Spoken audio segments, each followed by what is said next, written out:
Lucas, capítulo 1, o verso 18, será o nosso texto base para a meditação desta manhã. Eu gostaria de pedir que vocês todos estivessem com a Bíblia aberta. Vou pedir licença para usar a Bíblia no meu celular, porque as letras da minha Bíblia, que eu normalmente uso, já ficaram pequenas demais para mim. Então vamos acompanhar juntos a leitura do verso 18 de Lucas capítulo 1. Disse então Zacarias ao anjo: como saberei isso? Pois eu já sou velho e minha mulher avançada em idade. Vamos curvar nossas frontes, vamos orar ao Senhor. Querido Deus e Pai que estás nos céus, nossa gratidão pelos dias vividos até aqui, nossa gratidão pelo sábado que se fez presente na nossa vida mais uma semana, e nesse momento que a Tua palavra está aberta, queremos implorar a ação do Espírito Santo no nosso coração e na nossa mente, para que possamos ter um vislumbre do que a Bíblia quer nos ensinar nesta manhã. Que a história de Zacarias e o encontro dele com o anjo nos traga aqui algumas lições para aprendermos nesta manhã. Conceda-nos tua paz, em nome de Jesus. Amém. Bom dia, meus queridos, feliz sábado a todos. É um prazer poder revê-los, ainda que através de uma câmera, mas entendemos que o nosso desejo seria de estarmos aqui na igreja juntos, mas ainda é impossível que isso aconteça. E parece que, pelas previsões dos últimos dias aí, esse tempo de reunir-nos aqui, aparentemente está breve, mas não temos muitas expectativas de mudança nas próximas semanas. De qualquer maneira, que a nossa expectativa de estarmos juntos e de dias melhores aconteça com o pensamento e a certeza da volta de Cristo. Porque dias melhores para frente serão apenas na questão social, onde nós poderemos nos rever, mas espiritualmente o dia melhor será a volta de Cristo. Eu escolhi como tema desta manhã falar sobre fé, e trataremos de duas realidades a respeito disso. Fé é a certeza ou é a dúvida? Na verdade, quando nós analisamos essa questão, certamente nós nos encontramos ou nos encontraremos em alguns momentos com duas realidades diferentes. Nós podemos ter fé abundante ou dúvida. Mas o que você quer dizer com isso? Vamos analisar primeiro um verso que a Bíblia usa para definir fé. Você e eu conhecemos bem, está em Hebreus no capítulo 11, os versos 1 e 6. Eu vou ler com vocês aqui. Ora, a fé é a certeza das coisas que se esperam e a prova das coisas que se não veem. E o verso 6 diz: ora, sem fé é impossível agradar a Deus, porque é necessário que aquele que se aproxima de Deus creia que Ele existe e que é galardoador dos que o buscam.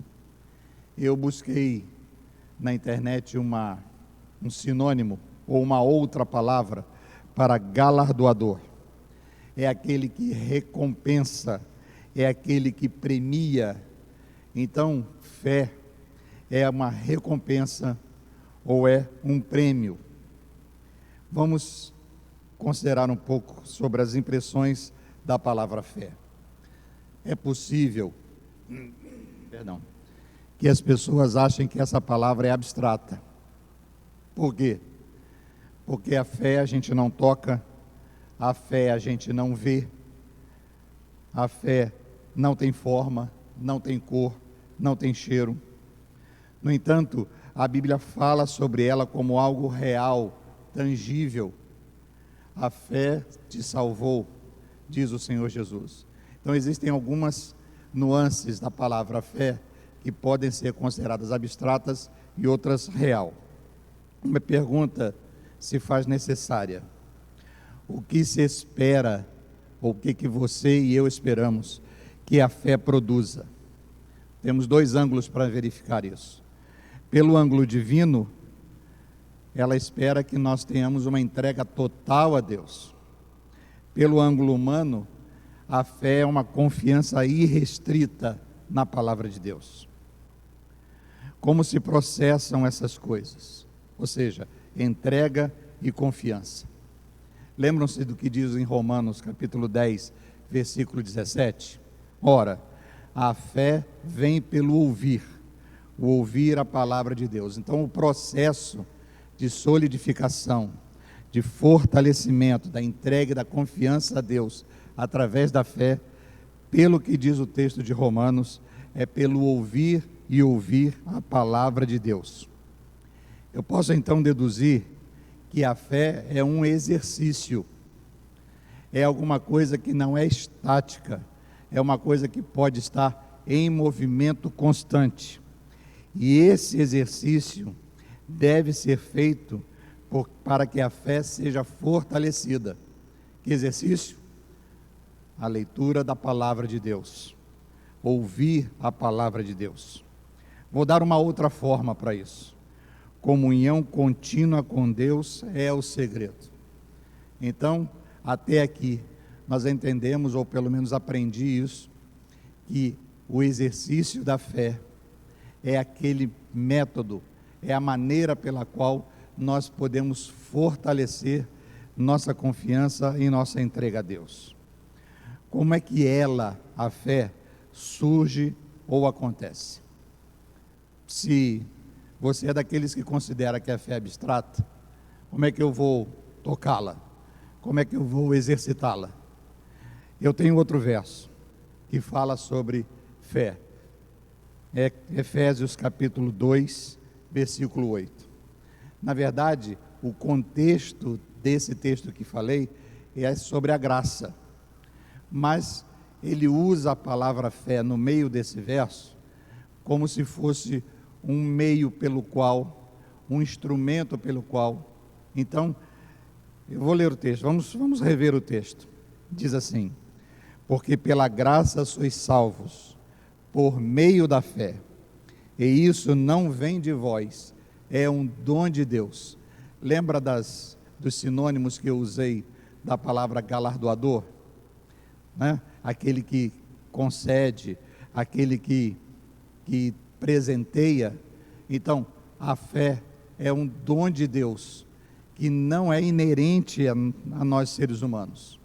Isso não é um atributo pessoal, não é a minha fé. Quando eu digo assim, a minha fé, veja, quando Jesus diz assim, a tua fé te salvou, ele estava querendo informar, querendo dizer para ela que alguma coisa lhe foi dada e esse presente e essa doação foi aceita e foi colocada em prática. Então, a tua fé te salvou.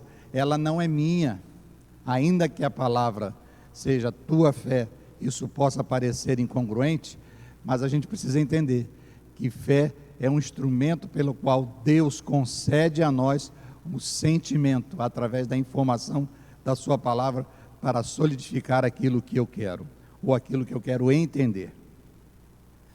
Como eu disse, ele não é um atributo pessoal, mas é uma ação divina, nasce e cresce pelo conhecimento e pelo conjunto de informações que temos pela Bíblia. Bom, você dirá assim, isso é lindo, mas nós aqui temos um problema. Por que às vezes nós não conseguimos equilíbrio em ter fé e exercitá-la? Já passaram por algumas dificuldades, por alguns momentos em que essa situação se fez presente na sua vida? Você diz, você acredita ser um cristão fiel, que crê fervorosamente em Deus, mas no momento em que algumas dificuldades surgem, no momento em que algumas coisas diferentes acontecem na nossa vida, a gente pode fraquejar.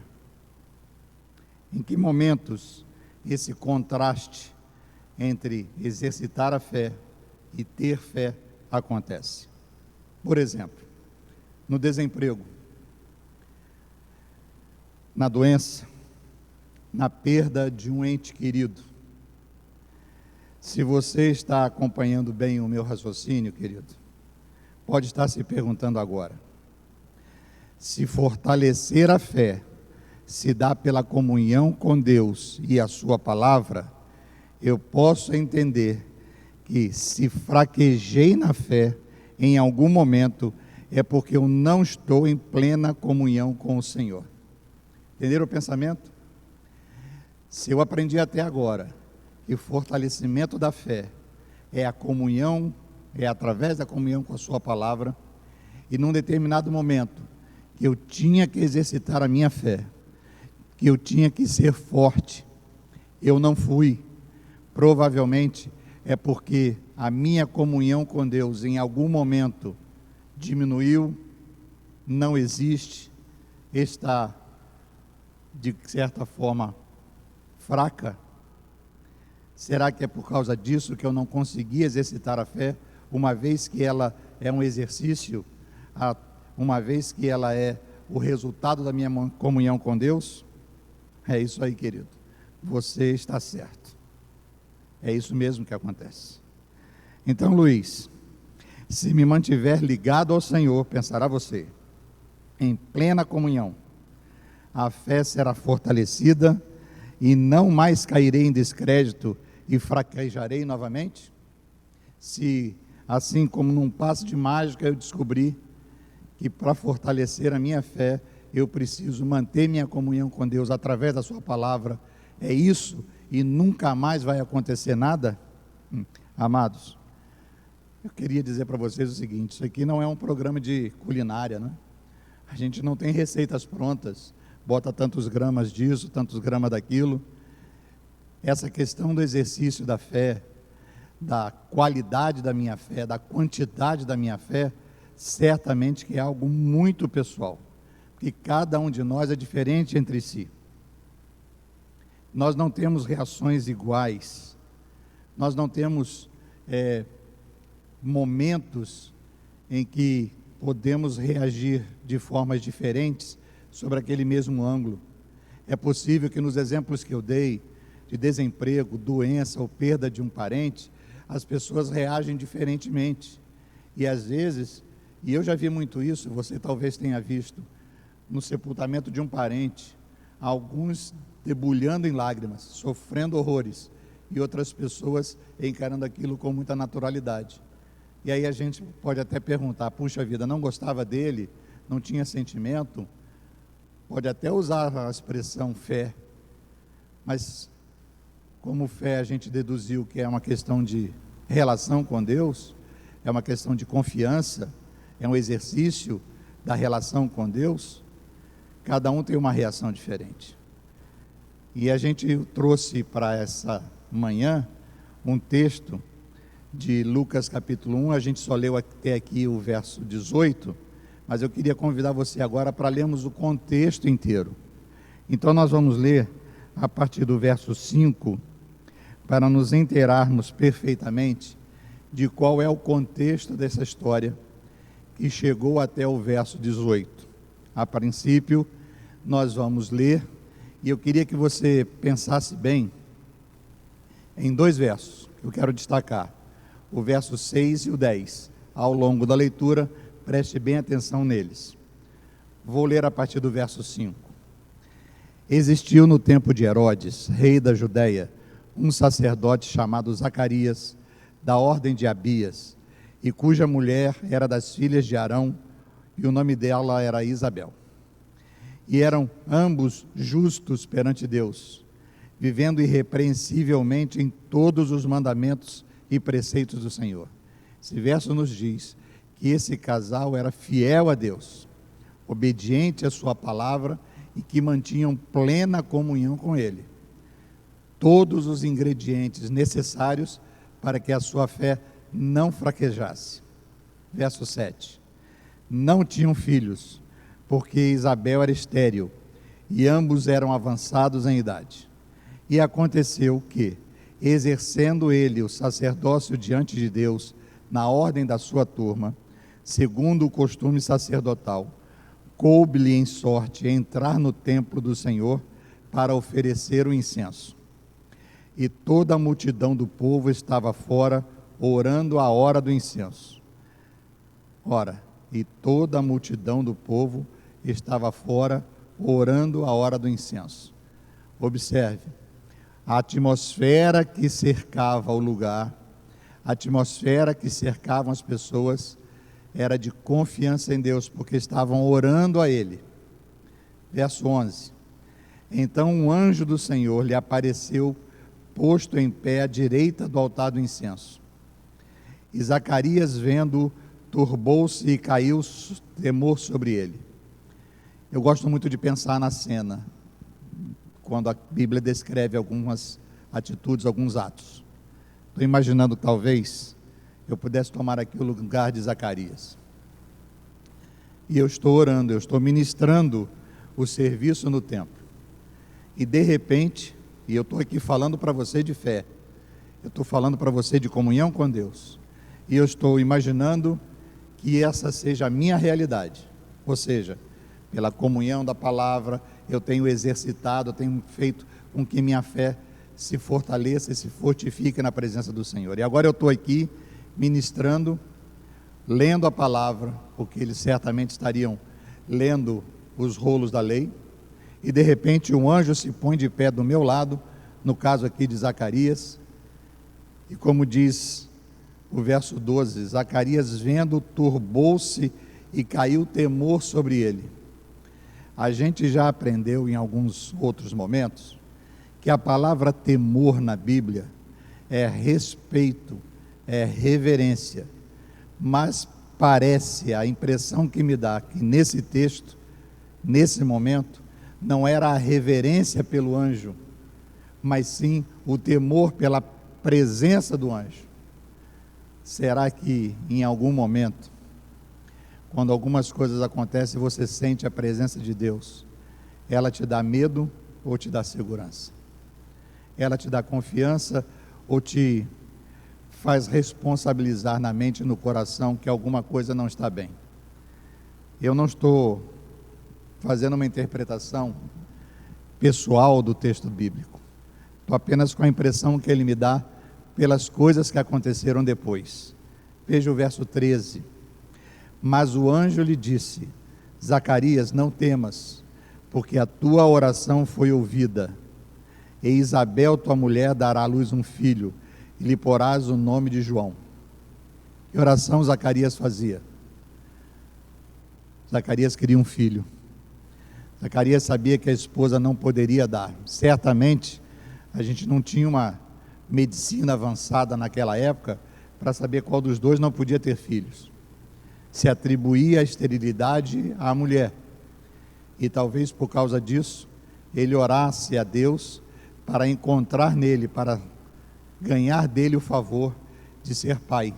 Porque a gente entende que na sociedade patriarcal de Israel, o ser pai de muitos filhos era sinal da bênção de Deus.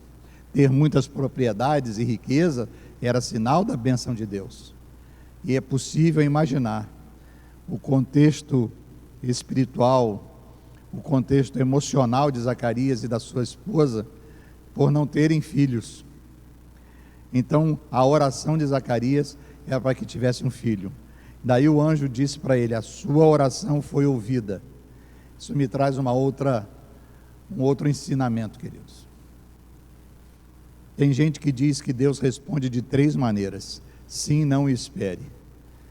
Dia desses, eu ouvi de um teólogo que esse pensamento não é tão correto assim, porque ele acha, ou pelo menos ele dissertou sobre o assunto e entendeu que Deus jamais diz não, mas ele faz distinção entre tempo dele e tempo nosso.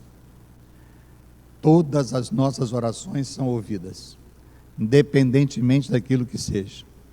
Embora ele diga assim: vocês não sabem o que pedem. Às vezes a gente pede coisas bobas, mas mesmo assim Deus ouve. Não é o fato de a gente pedir alguma coisa que não seja útil, não seja boa, que Deus não ouça. Há uma diferença entre ouvir e atender. Então, o texto me dá segurança de que a minha oração é ouvida.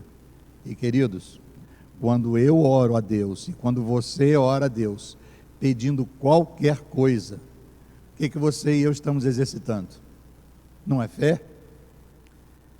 Só que a história desse moço nos mostra que o final dela, o contexto dela era um pouco diferente. Lembram-se do verso 6, quando a gente leu que os dois eram justos e praticavam todos os mandamentos? Agora vamos ao verso 14 para finalizarmos a leitura.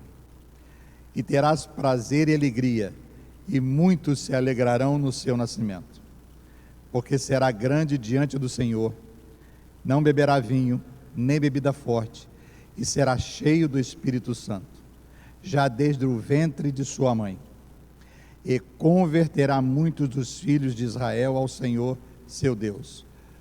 O anjo não estava apenas anunciando a resposta da oração de Zacarias, ele estava prevendo que aquele menino faria uma grande obra. E nós sabemos de quem é que estamos falando, não é? Estamos falando de João Batista. Verso 17: e irá adiante dele no espírito e virtude de Elias, para converter o coração dos pais aos filhos e os rebeldes à prudência dos justos, com o fim de preparar ao Senhor um povo bem disposto. Você imagina alguém chegar para você e dizer que a sua oração foi ouvida, aquilo que você está pedindo há muito tempo, e que ela vai ser ouvida, e através do atendimento dessa oração, isso, aquilo vai acontecer. Eu não sei o que você está pedindo a Deus há tanto tempo, mas imagina que Deus se faça presente através de um anjo. Imagina essa cena aqui, e tudo aquilo que ele esperava ao longo de anos, um filho, vai acontecer, afinal de contas, e não vai ser um filho qualquer, não. Esse filho vai preparar o caminho do Messias, que ele, Zacarias, esperava também com muita ansiedade. Só que o verso 18, que nós já lemos no início, e vamos repetir agora, só para fechar o contexto. Nós vamos ler outros versos do capítulo 1. Disse então Zacarias ao anjo: como saberei isso? Pois eu já sou velho e minha mulher avançada em idade. O que está intrínseco, o que está implícito na frase de Zacarias? Confiança ou dúvida? O anjo disse: tua mulher vai ter um filho. Como Deus estivesse dizendo: nós ouvimos a tua oração e você vai ser pai. Mas como vai ser isso? Você poderia me dizer assim: mas Luiz, é uma dúvida comum. O homem tentou ser pai muitas vezes, por anos conseguia. De repente ele tenha se espantado a presença de um anjo. Isso nunca aconteceu na vida dele. É normal que isso aconteça. É possível, se porventura ele não fosse chamado de justo, se ele não tivesse um ofício específico, e se não tivesse tido o privilégio da presença do anjo na sua frente, para poder lhe anunciar isso corretamente. Sabe, meus queridos, eu me regozijo em pensar como Deus age com os seus filhos. Ainda que saiba como reagiremos, Ele nos alegra e nos permite aprender até quando demonstramos desconfiança e temor. Vou falar por mim, e talvez esteja falando por algum de vocês. Já aconteceu, em algum momento, de eu orar a Deus, pedir alguma coisa, e no mesmo momento, no mesmo ímpeto da oração, eu pensar assim: puxa vida, será que vai acontecer? Será que eu não estou pedindo muito? Será que isso não é demais? Será que eu estou limitando mesmo exercitando fé no Senhor, porque eu estou pedindo, será que eu não estou limitando a ação de Deus comigo? Será que no meu íntimo eu não estou duvidando que essas coisas aconteçam? Eu preciso entender uma coisa. Eu preciso aprender uma coisa. Os versos que nós lemos, a Bíblia como um todo, está se relacionando com um Deus apenas. O Deus que eu oro hoje, o Deus que você ora hoje, o Deus que recebe a tua oração, o teu pedido, o Deus que atende você, é o mesmo que procurou Adão e Eva no Jardim do Éden. É o mesmo que fez a promessa do Messias. É o mesmo que animou Adão com a promessa de um Redentor. É o mesmo que abriu o Mar Vermelho, quando ele diz: eu sou o Deus de Abraão, Isaque e Jacó. Ele está dizendo que a continuidade da história tem um Deus só e vários personagens. Eu e você fazemos parte como personagens da continuidade dessa história. Então, é o mesmo Deus, não tem diferença. Se ele teve poder naquela época para abrir o mar, se ele teve poder para ressuscitar alguém, ele não apenas tem o poder, mas ele tem a vontade de atender a você e a mim. Eu tenho comigo o livro Desejado de Todas as Nações. Na página 83, no capítulo que fala sobre João Batista, tem algumas referências ao episódio de Zacarias. O personagem que nos importa na nossa mensagem não é João Batista, já deixei claro isso, é Zacarias. Tem alguns pequenos trechos que eu pediria permissão para vocês, para poder ler. Se você tem o livro em casa, Desejar Todas as Nações, a página 83 e 84, tem pequenos trechos que eu gostaria de ler com vocês agora, para ampliar um pouco mais a nossa ideia do que a gente gostaria de transmitir nessa manhã. Página 83 diz assim: a posição do anjo era uma indicação de favor. Talvez a posição que o anjo estivesse se colocado do lado de Zacarias desse a impressão de que era um favor. Mas Ellen White diz assim: mas Zacarias não reparou nisso. A misericórdia de Deus, porém, parecia-lhe demasiadamente grande para ele acreditar. Encheu-se de temor e condenação própria. Tem um ditado que diz que quando o pobre vê muita esmola, desconfia, não é? Talvez eu esteja falando para alguém que acha que se Deus atendeu o que você está pedindo, é demais para você, e você não merece. Aliás, merecimento realmente é uma coisa que a gente não deve, a gente não tem. Eu já falei em outras ocasiões que uma das coisas que mais tinha dificuldade de entender na Bíblia era a expressão miserável pecador, se referindo a nós mesmos, ou a mim. Como eu posso ser um miserável pecador se eu sou servo do Senhor, se eu procuro ser fiel a Ele? Como posso ser miserável? Até o momento que a gente percebe quão nefasto é o pecado e o custo que ele teve para Cristo. Então, por merecimento, nós não vamos ganhar absolutamente nada. Nós precisamos entender que tudo aquilo que nós ganhamos é favor de Deus, é presente de Deus, não é meu mérito. A nossa teologia, a teologia bíblica, especialmente a teologia adventista, não caminha para o lado do merecimento. Eu fazer alguma coisa, eu dar alguma coisa em troca do favor de Deus. Deus não é um negociante. Deus é aquele que presenteia. Ele é o galardoador, como a gente viu no texto.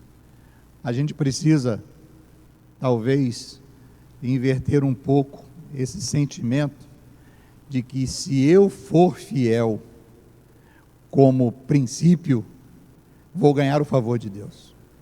Se eu plenamente, corretamente guardar o sábado, se eu corretamente seguir os princípios de saúde, Deus vai olhar isso como benevolência e me dar a bênção.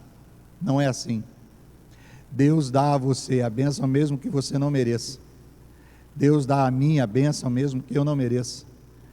É por isso que Ele é Deus e nós somos criaturas. Nós jamais entenderemos esta grandeza, porque nós não pensamos como Deus. Nós pensamos como a mente daquele que tem o pecado intrínseco em si, aquele em quem o pecado habita. Esse é o pensamento que nós temos. Vou continuar a leitura agora na página 84, continuando sobre o mesmo contexto. Por um momento, porém, o velho sacerdote volvera os pensamentos para a fraqueza da humanidade, esquecendo-se de que Deus é capaz de cumprir aquilo que promete. Que contraste entre essa incredulidade, olha que coisa, que palavra que Ellen White usa para a atitude, para a reação de Zacarias.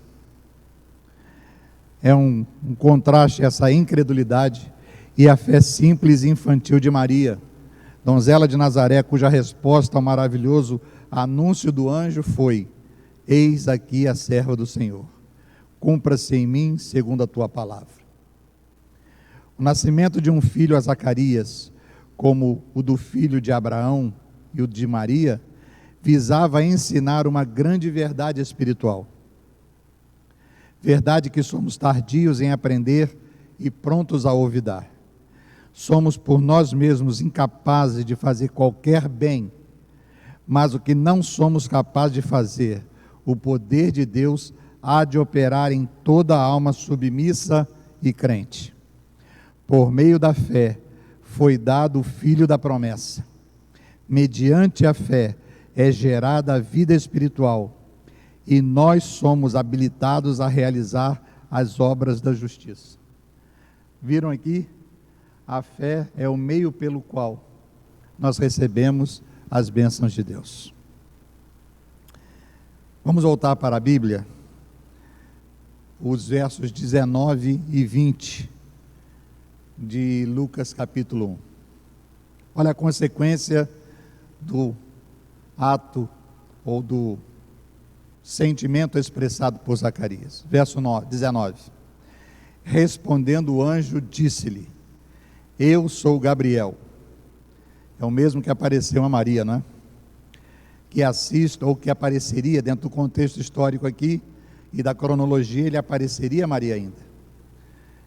Repetindo, disse-lhe: eu sou Gabriel, que assisto diante de Deus, e fui enviado a falar-te e dar-te essas alegres novas. Todavia, ficarás mudo e não poderás falar até o dia em que essas coisas aconteçam, porquanto não creste nas minhas palavras, que a seu tempo se hão de cumprir. Eu destaco duas coisas aqui para servir de ponte. Hoje a gente usa uma palavra diferente, né, para servir de link para os versos que nós vamos ler no final da mensagem, os dois últimos, ainda no capítulo 1 de Lucas. Mas aqui no verso 20 diz assim: você não vai falar até o dia que essas coisas aconteçam. Que coisas que deveriam acontecer? O cumprimento da promessa de Deus, que era o nascimento do filho, que ele daria o nome de João. Agora vamos para o verso 57, do mesmo capítulo 1 de Lucas. Estamos caminhando para o final da nossa mensagem nesta manhã. É o penúltimo trecho de versos que nós vamos ler. 57. E completou-se para Israel o tempo de dar à luz, e teve um filho. E os seus vizinhos e parentes ouviram que tinha Deus usado para com ela de grande misericórdia, e alegraram-se com ela. E aconteceu que ao 8º dia vieram circuncidar o menino, e lhe chamavam Zacarias, o nome do pai. E respondendo sua mãe, disse: não, porém será chamado João. E disseram-lhe: ninguém há na tua parentela que se chame por este nome.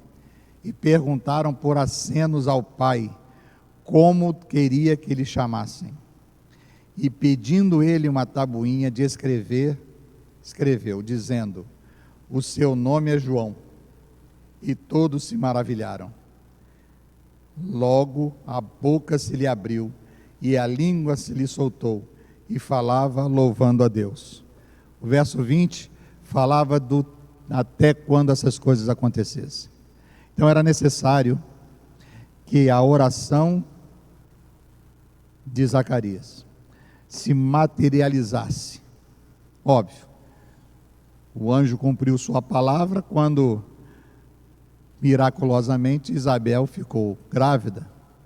Ele acompanhou a promessa de Isabel, feita a Isabel e a ele, durante o tempo de gestação de uma criança, mas para o contexto social de Israel, todas as coisas se concretizavam, principalmente se fosse filho homem, ao 8º dia, quando ele era apresentado para ser circuncidado. A circuncisão naquela época significava a concretização da aliança com Deus. E naquele momento a promessa estaria plenamente cumprida.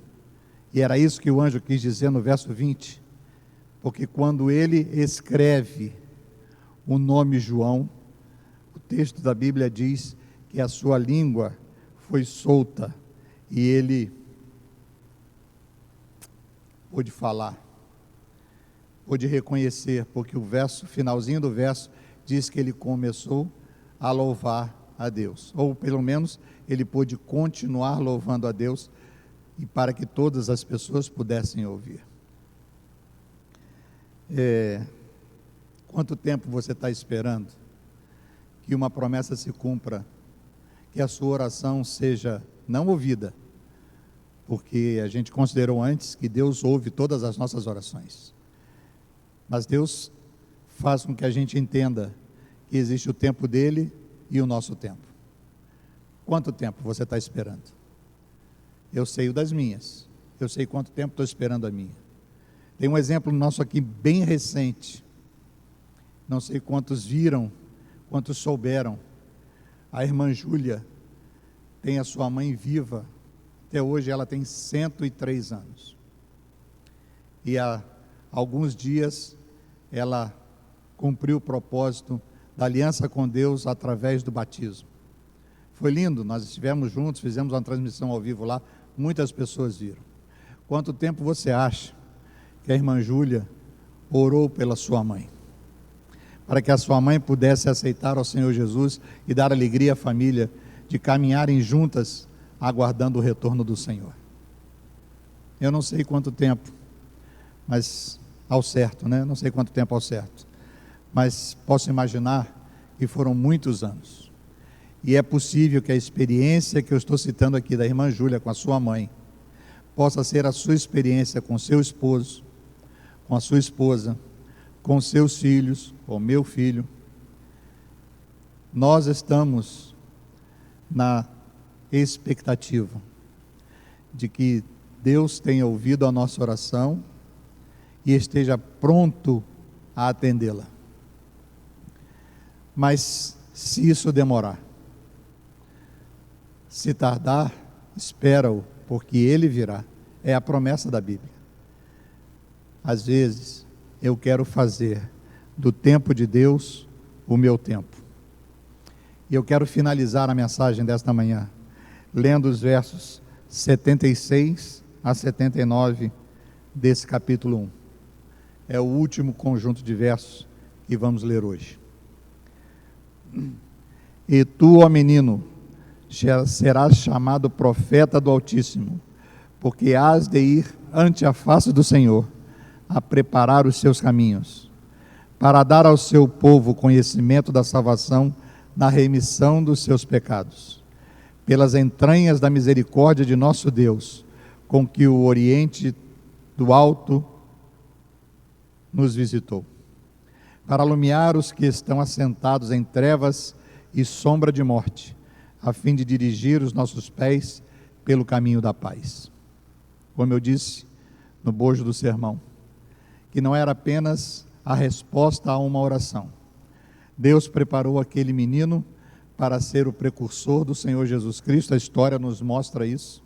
Ele prepararia o caminho do Senhor. Então, ele orou por um filho, Deus deu mais do que um filho a ele.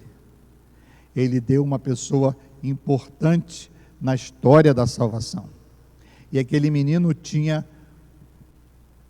um destino, ele tinha uma missão. Sabe, num determinado momento, eu e você nascemos, fomos gerados por Deus para dar alegria aos nossos pais, para suprir a nossa família com a presença de alguém que alegrasse, porque certamente eu e você fomos meninos, fomos crianças um dia, e trouxemos alegria aos nossos pais. Mas se é verdade, eu creio, que Deus nos conhece desde o ventre da nossa mãe, que aquele fruto gerado ali é do conhecimento de Deus, eu faço uma pergunta final hoje. Qual foi a finalidade da nossa geração? Afinal de contas, para que eu estou aqui? Apenas para pregar mais uma mensagem para vocês? Não. Qual era a mensagem de João Batista? Qual era a missão de João Batista? Qual era o exercício da fé de João Batista? Qual era a promessa que estava sobre ele? E eu pergunto, finalmente, qual é o exercício da minha fé? Qual é a missão que eu tenho? E sob que promessa eu estou seguindo minha vida? Com certeza, queridos, nós não fomos gerados sem propósito. As nossas duas gerações, pelos nossos pais e pela fé, quando nós aceitamos a Jesus e fomos batizados e renascemos ou nascemos para uma nova vida, nós nascemos para uma missão, para cumprir um propósito. Possamos nós aprender da história de Zacarias, que ainda que seja tremenda a aparição de um anjo, na situação dele, que a princípio era um homem comum como todos que estamos aqui, porque a Bíblia diz que ele comungava, que ele guardava os mandamentos, que ele cria em Deus. Nós fazemos a mesma coisa. Quando o anjo apareceu, ele duvidou. É possível que quando a bênção chegue para nós, a gente duvide, mas Deus nos dá novas oportunidades, e está dando a mim e a você hoje uma nova oportunidade. Ele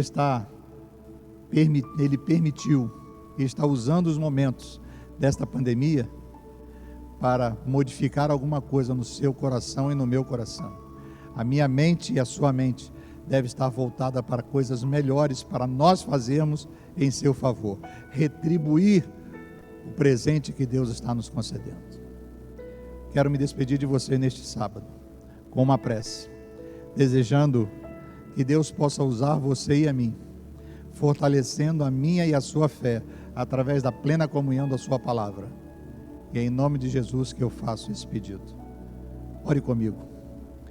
Pai amado que estás nos céus, nós aprendemos mais uma história na Bíblia, que corresponde ao teu desejo para os seus filhos. O Senhor tem presentes maravilhosos para nos dar.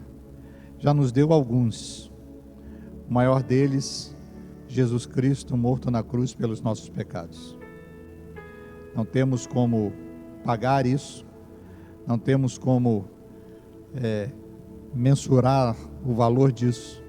Nós podemos entender que o custo foi alto e podemos retribuir esse favor que recebemos com ação, para cumprir a nossa missão, para viver a promessa do Senhor e transmitir a outras pessoas que a nossa fé tem se fortalecido pela comunhão com a sua palavra.